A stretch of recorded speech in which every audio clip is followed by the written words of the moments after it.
Well, hello there, everybody. How you guys doing, huh? The happy innovators. Sitting here in my studio, watching the sun come up. It's about 6 in the morning. And, it's dark when I wake up, and it's kind of cool sometimes to just sit here and look out the window, and just watch the light, behind the trees, kind of like coming up, out of the dark sky. It's kind of a nice thing to watch, sunrises. Last night, my wife and I were watching the Cleveland Browns versus the Pittsburgh Steelers football game on television, and about the beginning of the second half of the game, the Browns, our team, the team we were rooting for, was winning, and we were kind of tired, so we decided that we would just go to bed and see who won in the morning. But it's kind of cool. Like one of the coolest things about my wife is that she likes sports as much as I do. So we were watching the Browns game, and we went to bed, and I woke up this morning and checked to see who had won, and I was happy to find out that the Cleveland Browns had won the game. And I started to kind of watch some of the spectators, the talking heads, discussing the game and what had happened. And it turns out that something happened last night after we went to bed, during the course of this game, actually right towards the very end of the game. A fight broke out on the field, and one of the players from the Cleveland Browns tore the helmet off of the quarterback from the Pittsburgh Steelers and hit him on the head with his helmet. Now, it actually sounds kind of funny when I articulate it, but when you stop to think about what actually happened, it's actually a very serious offense. And why am I talking about it? Well, one, because I'm sitting here kind of like in shock, okay? And I understand that you may not care about, football in the United States of America, the National Football League, but like I've said to you before in previous podcasts, it matters to me and it matters to my wife. I mean, we both enjoy sport. Actually, we've been getting into hockey a lot this year, and of course football, because we both grew up in Cleveland, and Cleveland is a football town. It's cultural there, even though our team technically has always kind of sucked. There's been some high points and some low points, but it's a history that both my wife and I share. But I don't know, I'm just kind of sitting here in shock, just and thinking about it, really. Like, what does that mean? That we live in a time where, on the field of sport, on the field of competition, after the play is over, there's a fight that breaks out and turns into what could be potentially, I guess, assault or attempted murder even. You got a guy who weighs 300 pounds. He's, 6 feet, almost 7 feet tall, and he grabs a steel helmet, rips it off someone's head, and then hits them on the skull with that helmet. Wow. I don't know what to say. I guess it has me thinking about that whole concept, or the idea of anger, and rage, The idea of getting angry and losing your cool, losing your temper, is typically looked down upon, and that's true. I mean, and that's how it should be, right? We should always try to maintain our composure and not lose our cool and not get angry or violent or loud and yelling at people. But, sometimes, I think anyway, it's good to get really angry Like, there's nothing wrong with that. There's nothing wrong with losing your temper sometimes. I mean, I know for myself anyway, it doesn't happen very often. I don't lose my temper very often, but I have in the past, and it's a very visceral emotion, and it gets the blood pumping, it gets your juices flowing. I mean, when you get really angry, think about it, right? Because I'm sure, if you're a human, you're alive and you're breathing, right? At some point in your life, somewhere down the line,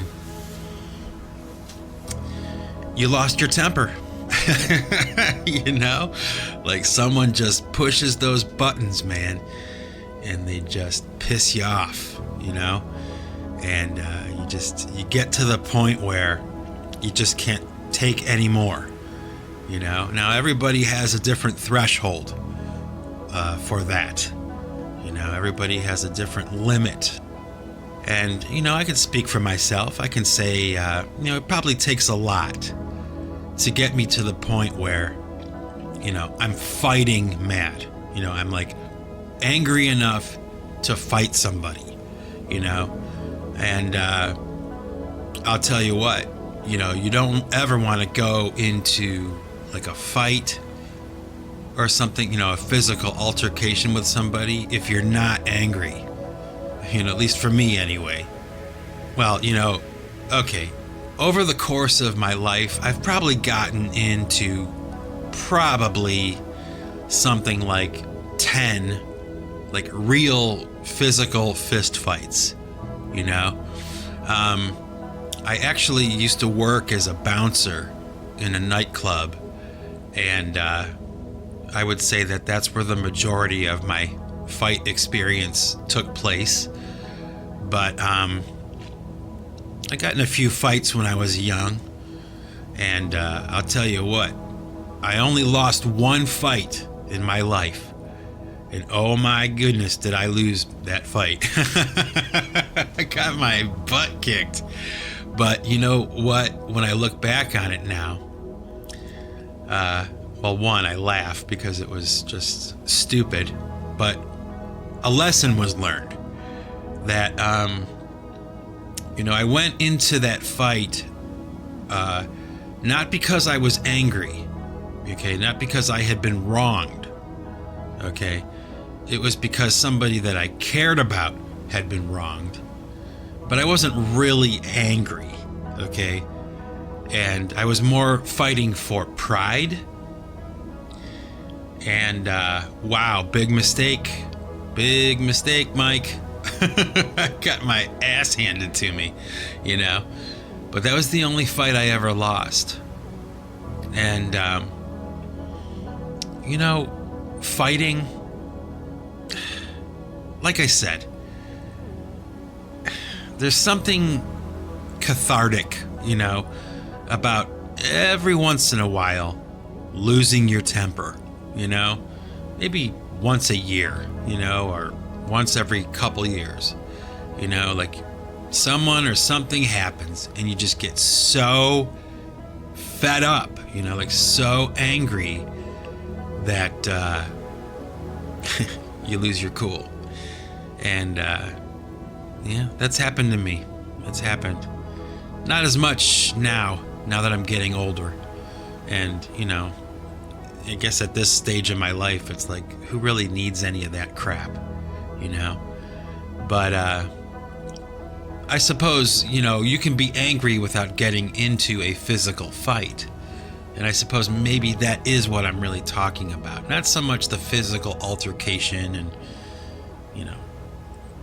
physically fighting somebody, but that idea of losing your temper. I mean, it's okay sometimes to be, sad, like really sad, and you cry, that's okay.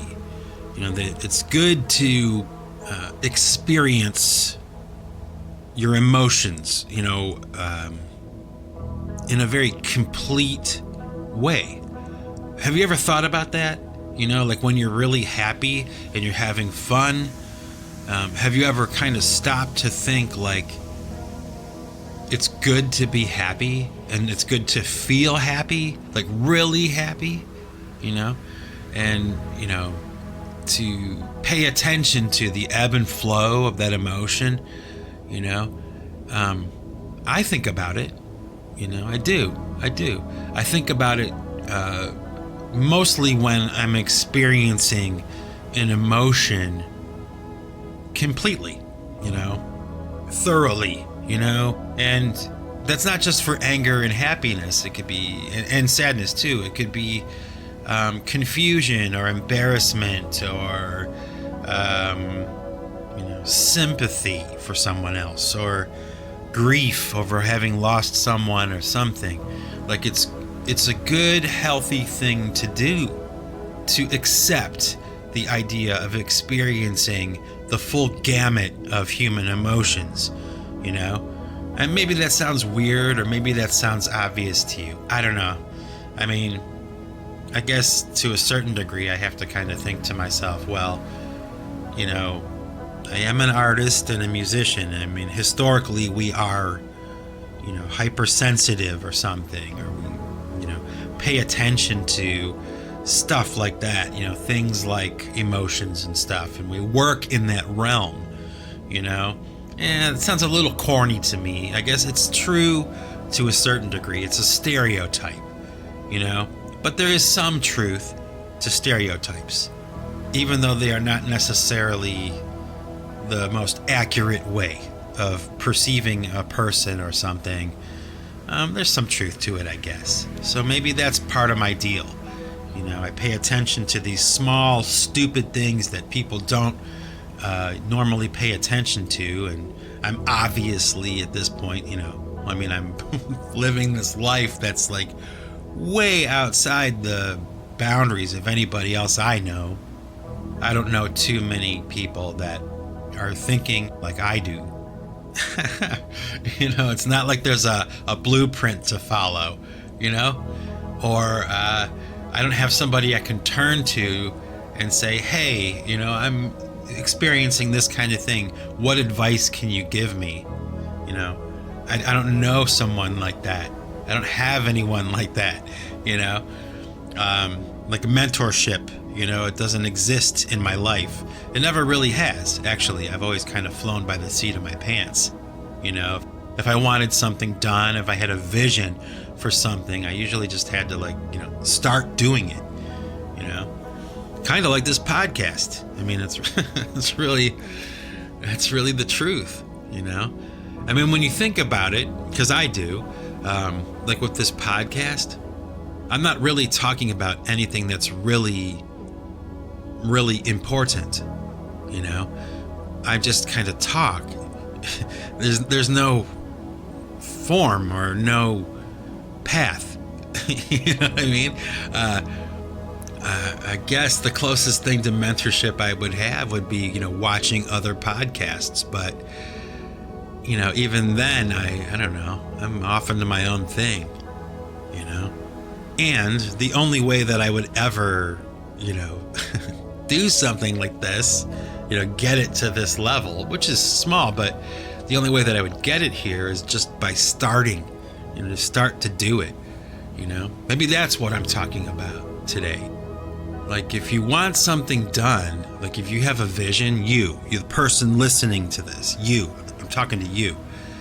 If you have this vision in your mind of something that you want done or a thing you want to do, and we're not just talking bucket list kind of stuff. I'm talking about day-to-day things, maybe a dream you have, something you aspired to in the back of your mind. You don't really tell everybody about it, but in your mind, you kind of think, man, I wish I could do this, or I wish I could do that, or I would like to do this, or I'd like to do that, right? Well, I'm here to tell you, just from personal experience, start doing it. Just start doing it, like in a small way, start with small steps, but don't wait, don't hesitate too much. Life is short, and follow that path, follow that calling in your mind. Even if the rest of the world doesn't really understand it, even if the rest of the world doesn't really understand you, they might think they do, because a lot of people are like that with me, you know? They think that they understand what I'm all about, and they only have their past experiences with other people or movies they've watched or whatever stereotypes they can come up with. You know, it's all they have to, you know, base their judgments on. You know, I can give you a good example of that. You know, I've released a lot of music in the past, you know, and a lot of people come back at me with, you know, it sounds a lot like Pink Floyd, or it reminds me of Pink Floyd, you know. And, you know, that's a compliment and everything, like, thank you. But, you know, there's a lot more going on here than just Pink Floyd, you know. I'm actually not a huge Pink Floyd fan. I like their music, you know, a lot of the time, but that's a whole separate podcast. Anyway, people can only associate with what they already know. You know what I mean?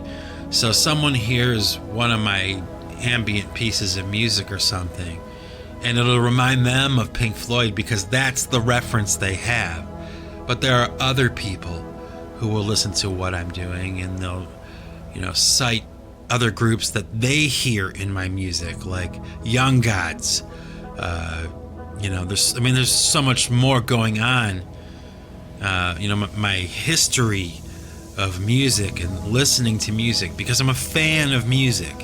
You know, I listen to a lot of music, and, you know, I like groups like The Verve and I love them a lot. Of course, The Mission UK. Of course, U2. You know, man, but the list is long. There's so much music that, you know, I can hear in my own music. But the point I'm making is that when I talk to people, like normal people, you know, a lot of the time they will only be able to associate what they know with what they're hearing in my music. And, you know, what does that mean? It just means that everything is really kind of like subjective, and someone may listen to my music and, you know, kind of come up with a, you know, an idea of what they think I'm all about or whatever, or what I'm really like or something. And that's okay. You know, I don't mind that. But a lot of the time it's probably not very accurate, you know. And I would readily admit that, you know, not a rock star, you know, not a super talent, kind of silly, kind of a silly guy, kind of irresponsible maybe, you know, but I'm dedicated, and I'm single-minded, and I try really hard, and I'm self-taught. So that speaks to my personality now, doesn't it? Right?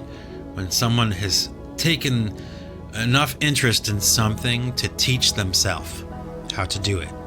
And, you know, for all my idiosyncrasies and flaws and, you know, however substandard some of my recordings or works are or whatever compared to, you know, professional trained studio engineers and things like that. Hey, you know what? I taught myself how to do all of it, right? So I can't be too hard on myself. You know, there's something to be said for that.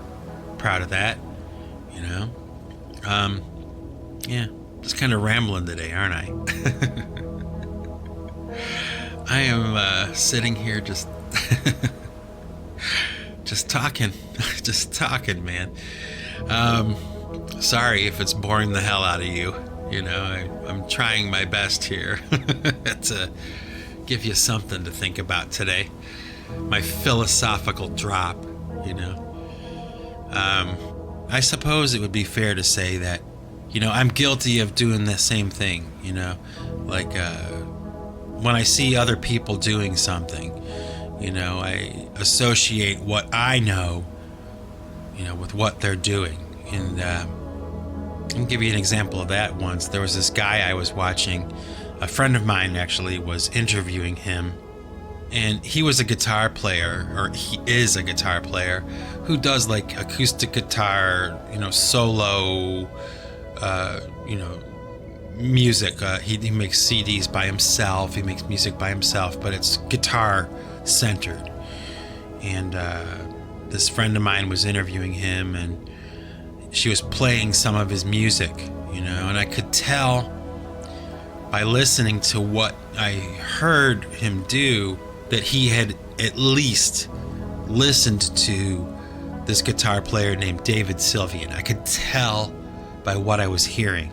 So I asked this guy, because it was like a Facebook kind of thing. I asked this guy in the comment section if he had listened to David Sylvian, and he was like, oh, absolutely, he's a huge influence on me. I thought that was kind of funny. I could tell. I suppose that's kind of cool, My tastes are broad, and I've listened to a lot of music, There's a lot of bad music, too. Did you ever notice that? There's really a lot of bad music. Some of it's mine. But, some of it's good, too. There's a lot of good music out there, Isn't it great? Isn't it a great experience to listen to a great song? I mean, do you ever think about that when you're listening to something? Like, this song is so good. It just is a great thing, isn't it? To take in something through the ears, a sensory thing that brings joy or happiness to you on the inside. That happens, to think about that. It happens a lot, too. In your lifetime and in my lifetime, it's happened a lot. Let's pause for a moment and be thankful for that, huh? That we can hear, we can listen to things, we can hear voices and sounds, and we can hear great music, I suppose I'll be thinking about that today as I get back to work, because I need to. It's that time of day, folks. It's that time. I gotta get to work. I have so much stuff to do today. Let's see, what do I have to do today? Well, okay. I'm working on 3 songs right now, simultaneously. And all 3 of them are very different. Actually, I've got a story for you. Oh my gosh. This happened just the other day. Okay. I'm in my studio, and what I was doing was something I do from time to time where, I'm working on different songs, and I'll save, to the computer. I'll save in a file the session that I'm working on, as a backup in case I change my mind about something. It's good to do. Redundancy with the digital realm is a necessity. It's very important. I've learned that over time by having lost, whole volumes of work because I didn't back them up properly. So, I'm in my studio backing things up, going through certain things I want to make sure I have a copy of. And, oh my gosh, I was so, I don't know what happened, I really thought I was paying attention. I was really focused and really trying to pay attention. And somehow in the course of this process of backing up a handful of my songs, I thought I had backed one of them up, and I hadn't. And I accidentally deleted the session. Gone. And unfortunately, it was for that song, The War Drums of Peace. Yeah. I was pretty happy with that track, and it was one of those things that I was kind of precious about. I really liked it. I thought it came out much better than I thought it would have. And gone. In an instant, gone. Now, fortunately for me, I had, backed up earlier versions of that song. And, I back everything up. I back everything up. So I was able to call up all the sessions and all the things I needed, all the wave files, everything I needed to restore that track, that session back to what it was. So, problem solved, no harm, no foul. But, oh my gosh. I mean, I'm still kind of just so disappointed with myself. Like, how did that happen? There's that feeling of panic, right when you realize that you just erased something that you need, or that, you lost something, by your own hand, like, did I just do that? Like, oh my gosh, please tell me I didn't do that. Please tell me I didn't just erase that. Oh my gosh, I erased it. What the hell is going on? Man, I'll tell you what, I'm still ruminating about it. Even though the problem is solved, it's like my level of disappointment in myself is such where, I'm still thinking about it. And you know what? I'm going to embrace that, right? I'm going to embrace that disappointment. I'm going to feel it, and I'm going to experience it, right? Like I would my happiness, my sadness, or whatever. Take in the experience, hopefully learn from it, right? And man, don't make that mistake again. But you know what? I will. I'm a human being. I'm a flawed guy, not perfect. And man, do I really mess up sometimes. And that's all right. It's all right. Because sometimes I really get it right too, right? So hopefully you do too. Anyway, like I said, back to work today, but hey y'all, have a good weekend, have some fun, be safe, and remember folks, if you want to keep what you've got to give it away. Take it easy.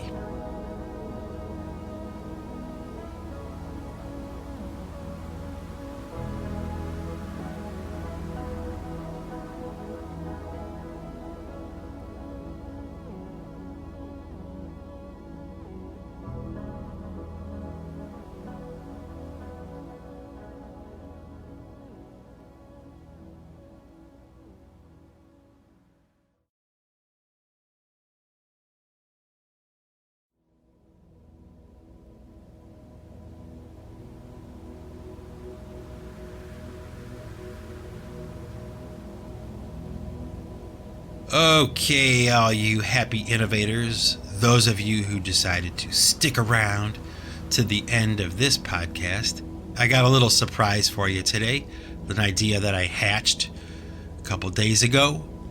I'm going to share with you two different things today. I'm going to share with you this thing I used to do called the Interesting Actual. Okay, I have one of these I'm going to share with you. They're very short. It's a video slash poetry, like a video poem that I was doing for a while. And this one I'm going to share with you today is called What Do They Mean to Me? And it was a pretty good poem, I thought. It was one of those things I liked. I like it even more now when I listen to it.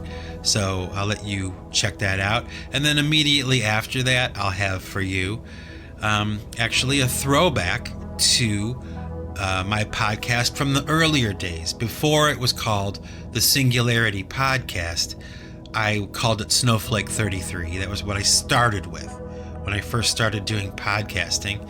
And when it was Snowflake 33, I did 33 episodes, okay?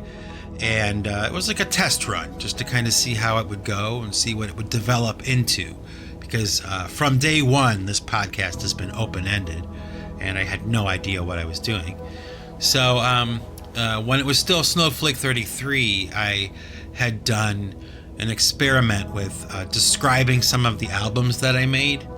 And I did, as far as I can remember, I did 4 album descriptions. I did the PC3 Clouds album. I did Ad Astra 1, Ad Astra 2, Ad Astra 3. And then, like, in the future, on the Singularity Podcast, I'm probably going to give you a description of the PC1 Wilderness album, the PC1 Division album. Maybe I'll do that, like, next or something. Then I also have pipe, choir, self-titled debut, and I have the Pipe Choir Escons album. And probably, I would imagine in the future, when I finish this project that I'm working on right now, these two separate albums simultaneously, I'll probably do a description of those too. But anyway, I digress. The point I'm making is that immediately after that interesting actual you'll hear, I'll give you an old episode of Snowflake 33. So you can listen to that, you can check it out, and maybe get an idea of how my brain works a little bit. You know, you get to hear about my process a little bit with the PC3 Clouds album, and we'll see where it goes from there. You know, we'll see if people like it. And until next time, ladies and gentlemen, enjoy the interesting actual first. What do they mean to me? And then right after that, an old episode of Snowflake 33, me talking about the PC3 Clouds album. So here we go. Take it easy, everybody.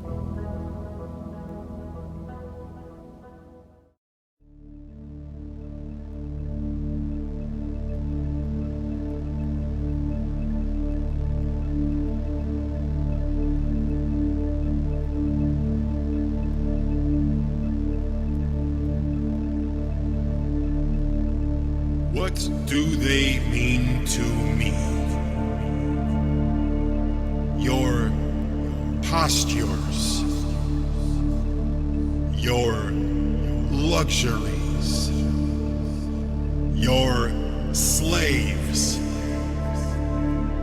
your masters, your clumsy art, your rhyming verse, your easy status, your beckoning chains of clay, your beads and your braided vanity, your allegiance to babbling denials. What do they mean to me? Your hounds of better silk, all dreaming power, while spitting chewed life. Your slumbering brain pillows, your rotting words, your paid station, your baited tongue, dancing behind your Teflon smile, and your servicing lips. What do they mean to me? Your brushmen and their conceit, swirling in cerulean flesh, their viridian hushed by burning numbers, your cheated wealth, her glimmering charms, your short season of faith, your memory shelf, your silent screams, your groaning under the weight of your secret burdens.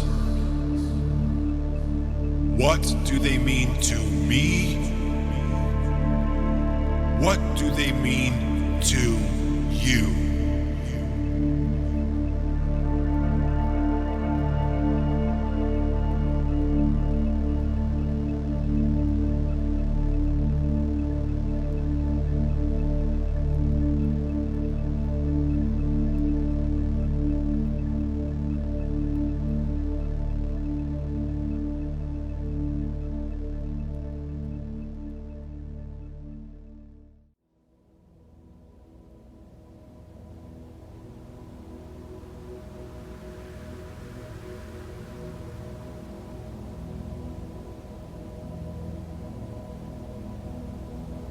Hello there, everybody. This is Mike Bostwick from Pipe Choir Records, and today I'm going to give you a description of the PC3 CD entitled Clouds. Now, I have over the years accumulated a huge amount of cassette tapes. And one day I was going through these cassette tapes just to see what I had and see what was in there, because it had been years since I'd even looked at them. And I found this tape that had a name written on it, and the name was Galactic Central Point. And that was a name that I was planning on using for a pipe choir side project that I was doing back in like 1990 or something like that. It was the first idea that was like a PC3 idea, breaking away from the conventional songs and going off into some other direction, something separate from what I had been doing up until that point. So I decided to call it Galactic Central Point.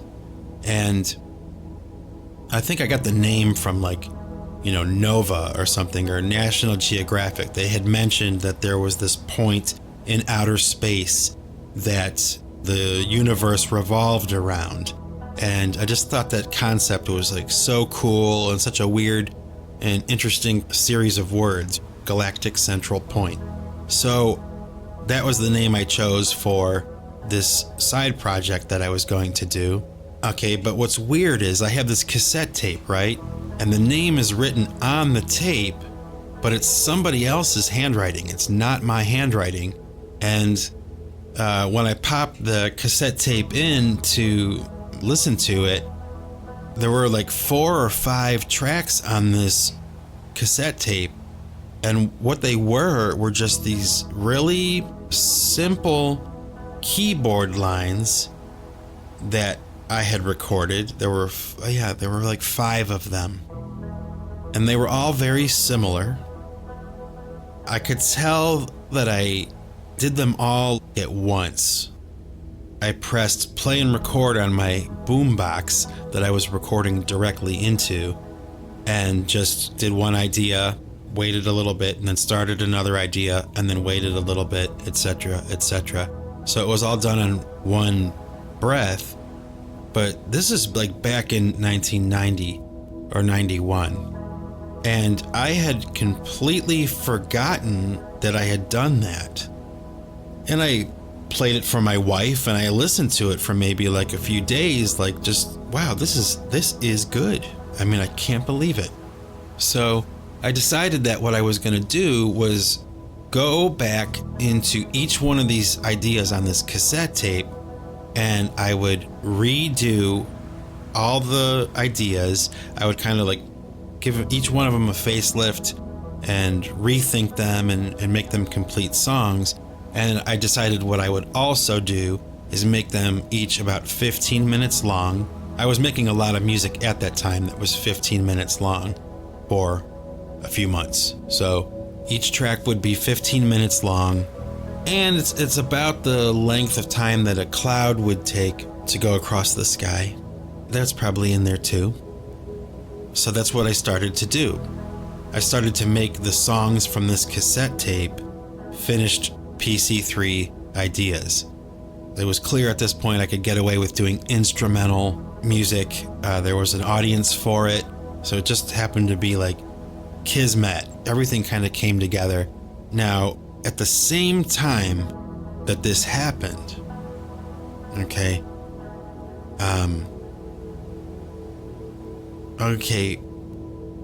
there's another aspect to this whole story, but I'm going to get to that later. First, I'm going to talk about the cover art and those things, and we'll get that out of the way.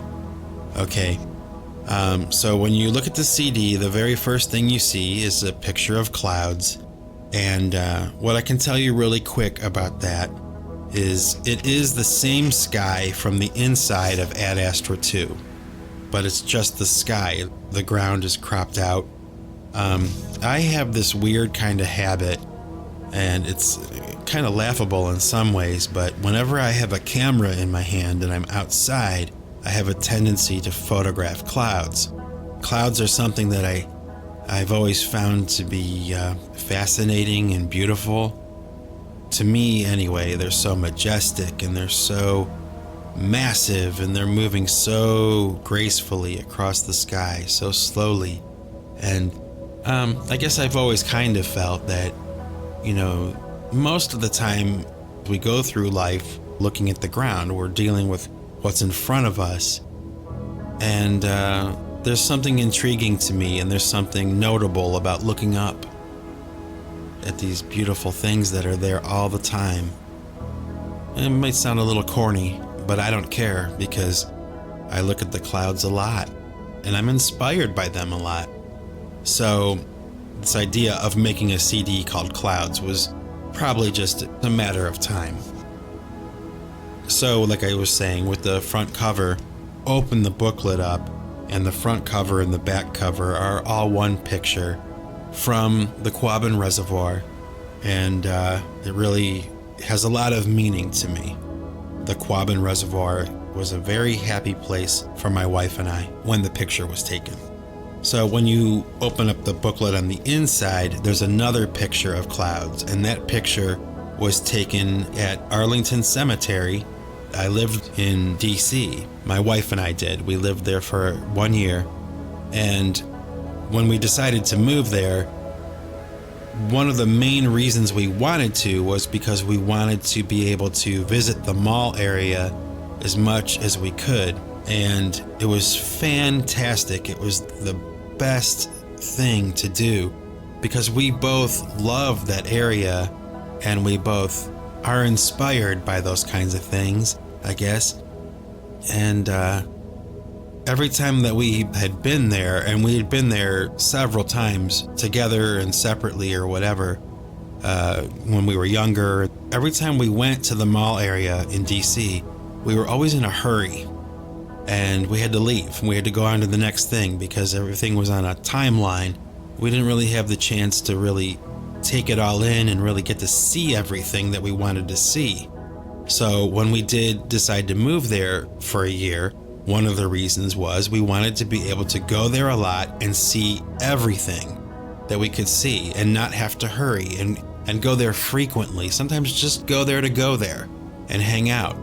And that's exactly what we did, and it was fantastic. It was just so much fun and so great. Just such a great thing to do. A weird thing to do, I would imagine, to some people, but, for my wife and I, it was really important to do because we love our country. We love America, and we love the history, and we love the monuments, and we love that kind of stuff. It's not lost on us. We're not too cool for it, So this picture on the inside of the Clouds CD is taken on the escalator at Arlington Cemetery. Now, it's really kind of weird and kind of cool. When you come out of the metro station at Arlington Cemetery, there's an escalator there, and you get on the escalator to go above ground to the cemetery. So when you're going up this escalator, it opens to the sky, to the open air. And you can't see the ground from the angle you're at. All you can see is the sky.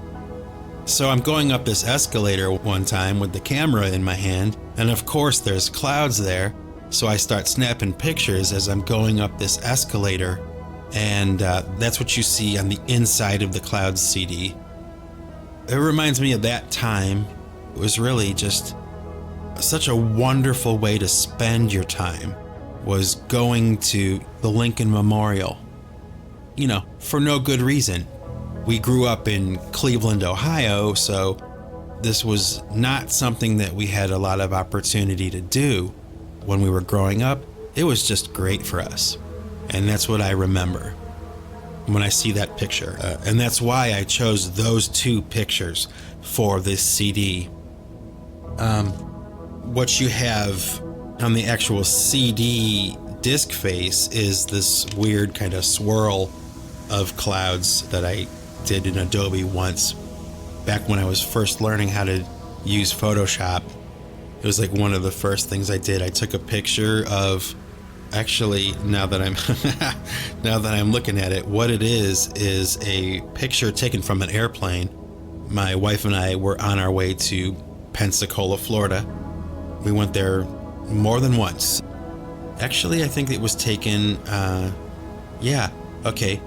This picture on the inside CD tray and the CD itself is taken from an airplane on our way to Pensacola for the turn of the millennium. We went to Pensacola to be on the beach when 1999 turned into 2000.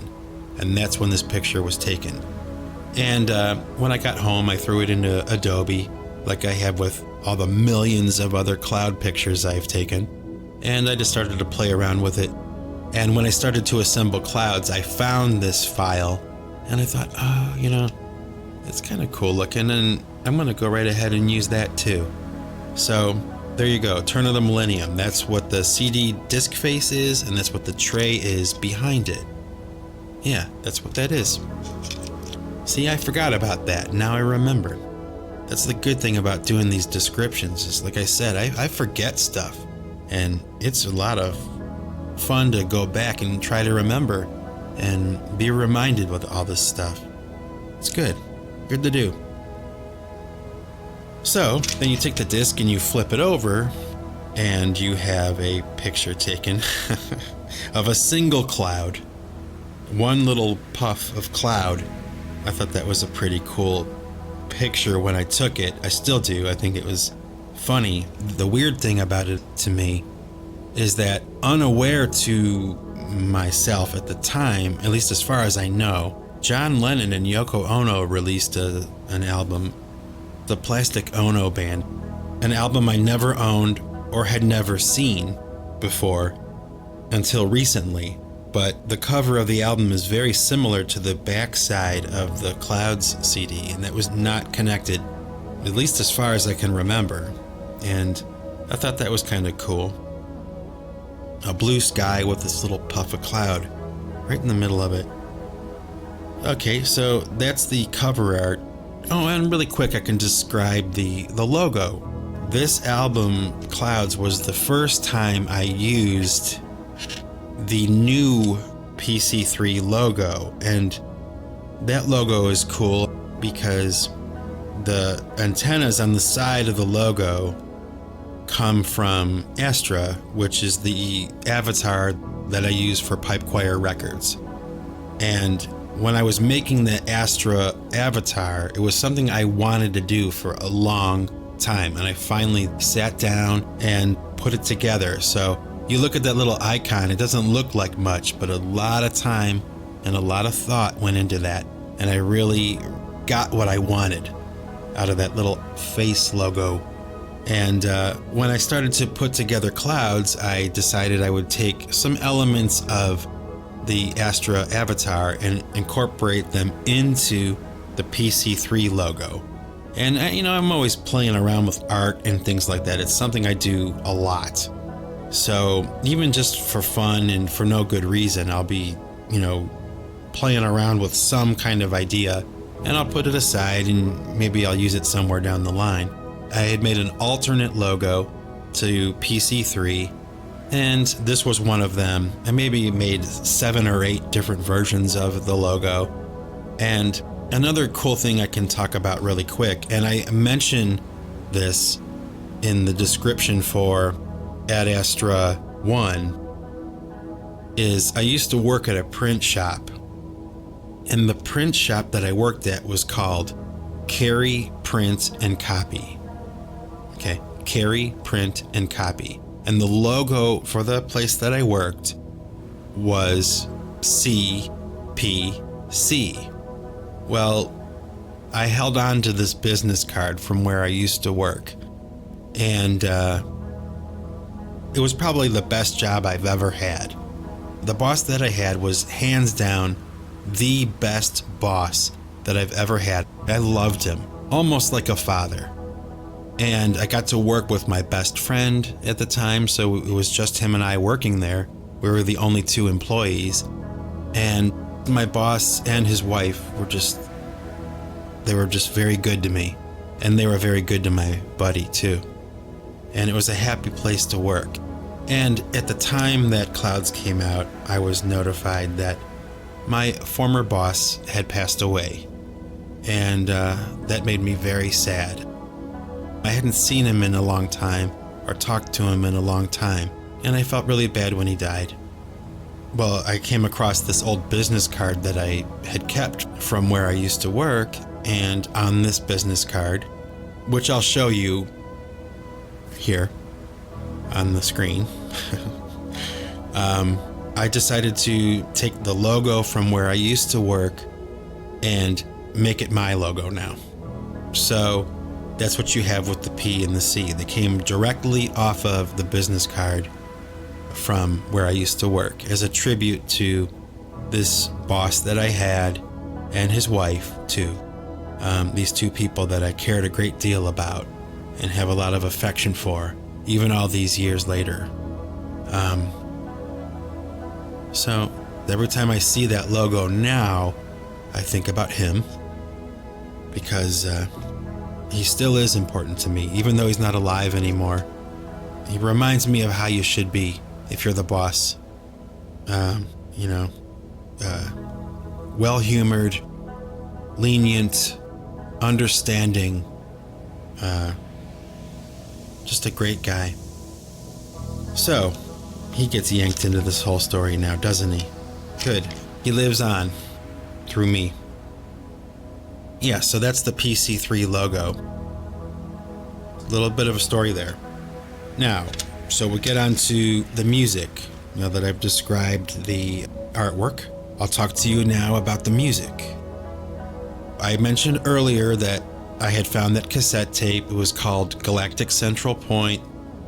It was my music, but with someone else's handwriting on the tape, so I don't have any idea what that's all about. But I found this tape. I liked the music. I decided to make this album, those songs I found on that tape, just stretched out for 15 minutes and updated with modern technology. And that's exactly what I did. Now, at the same time that I started to record this album, I started to have very serious health issues. Unforeseen, unexpected. All of a sudden, I'm thrust into this. Okay? And the prognosis was bad. And without getting into too much detail, I'll just say that it was very bad for both me and my wife. And this cloud, it's true, this cloud of sadness came over our house, and we couldn't sleep and we couldn't eat. It was like, we're not old. I mean, we're not young kids, but we're not old yet. And all of a sudden, this guy, me, who seems to be perfectly healthy, is all of a sudden not. And my wife and I were now having these conversations about what if? How will we deal with this, And it was horrible. The feeling of fear and sadness was palpable. And this is all happening right at the same time I'm starting this process of recording this music. One of the hardest things that I've ever had to do was record this music while being consumed by this fear and this worry.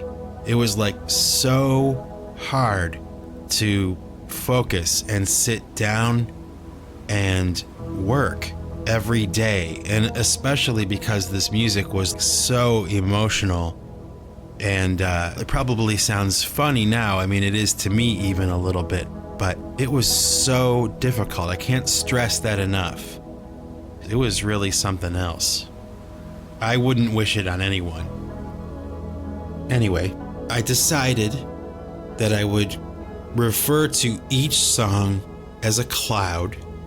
So the first piece of music is cloud number 1. And maybe I'll play you a little clip of that demo version of cloud number 1 right here.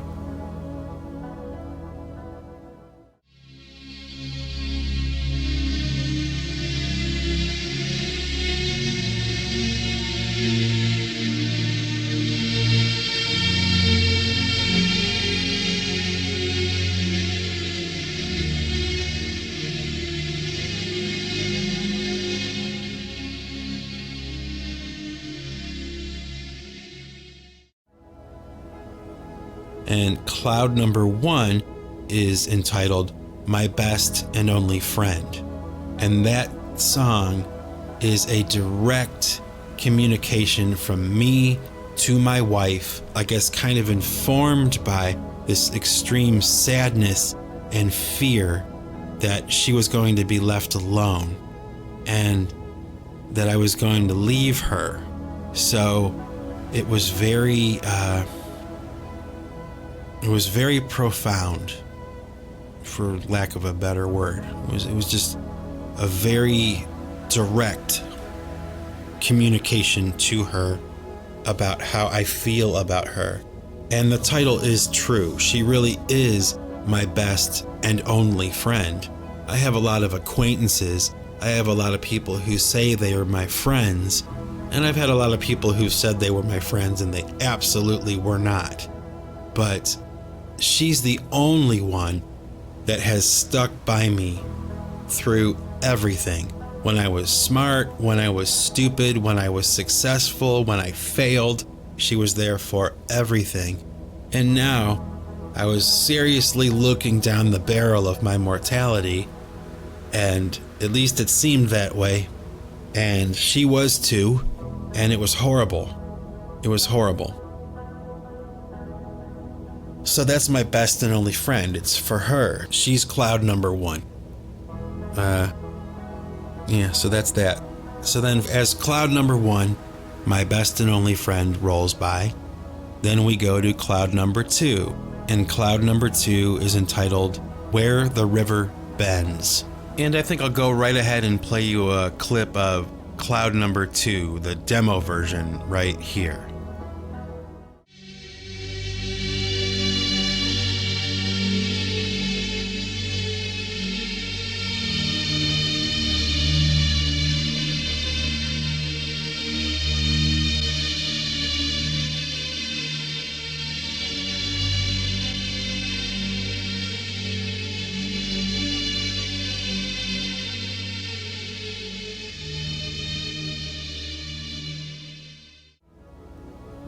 And the reason that I called it Where the River Bends, there's that concept of like flowing down a stream that we have no control over. And we're hitting a turn and we can't see around the bend. We don't know what's coming. We can't stop. We're going in this direction. And this was when my issues were first kind of being dealt with. They were being measured and photographed and x-rayed, and all these things were happening. All these pictures were being taken, this assessment of what the problem was. Another thing that I can mention about Where the River Bends is that when you look at the running time for this track on the CD, It's about 10 minutes and 40 seconds long. And the rest of the tracks on the CD are about 15. And the only reason that it's that way is because the CD can only accept about 70 to 72 minutes of music. And when you have 5 songs at 15 minutes, it goes over a little bit. So I had to make a decision about one of the tracks being trimmed down, which I really didn't want to do, but I had no choice. Until they make a CD that goes longer than 72 minutes, I'm out of luck. So even though this is technically an EP, there are only 5 tracks on this disc, it went well over an hour. So Cloud number 2 was ultimately the one that I chose to go right ahead and trim down just a little bit. Not for any particular reason. I mean, it could have been really any of the other pieces of music on the disc, but I kind of felt like I didn't want it to be Cloud number 1, and I didn't want it to be Cloud number 5 that got trimmed down. And I don't know. There's no real reason. It's just that's the one that got picked. So when you look at the disc, if you buy it, and you notice that that's shorter, sorry about that. There is a 15-minute version of the song that you can download online. So, well, that's that. Sorry about that. Anyway, so Cloud number 2 floats by, and we have Cloud number 3, which is entitled Only God Decides. And I'll go right ahead and I'll play you a small section of Cloud number 3 right here.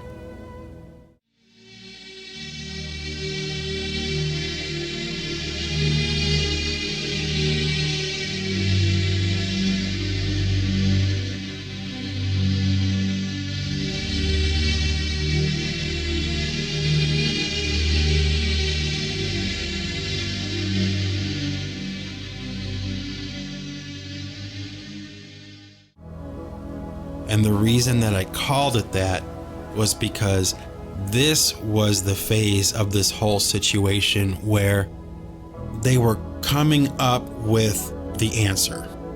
The initial prognosis had been made, the photographs and the x-rays had been taken. Now they were coming to the conclusion, and this was when that process started. So I was in this situation where only God would decide what was going to happen. It was going to be in God's hands. And it was. So Cloud number 3, Only God Decides, rolls by. Cloud number 4 comes along, and I think I'll play you a little section of Cloud number 4, the cassette tape version that I talked about right here.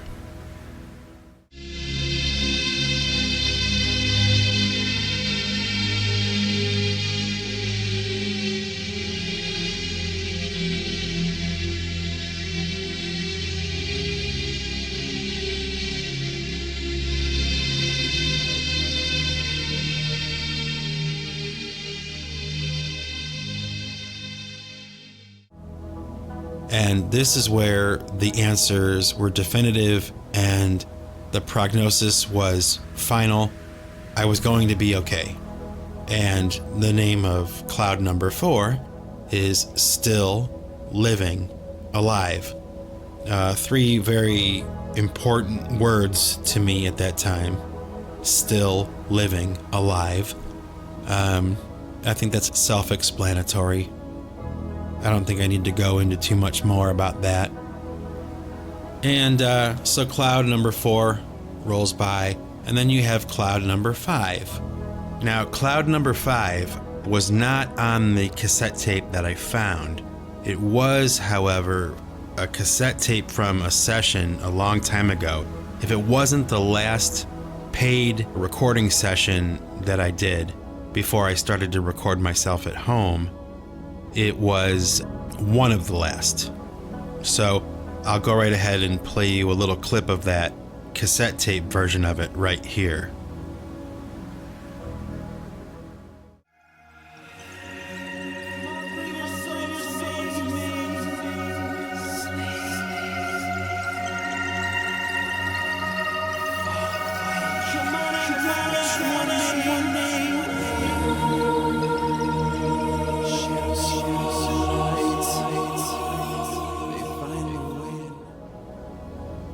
And cloud number 5 is entitled PCGCP because I was trying to reel in a little bit of that early cassette tape idea, that name Galactic Central Point that I had forgotten about. And I thought it was a cool name. And I thought it would be appropriate to pull it into this new project. And that's what I did. And I have PCGCP, which stands for Pipe Choir's Galactic Central Point. And not because I think I'm the center of the universe, okay?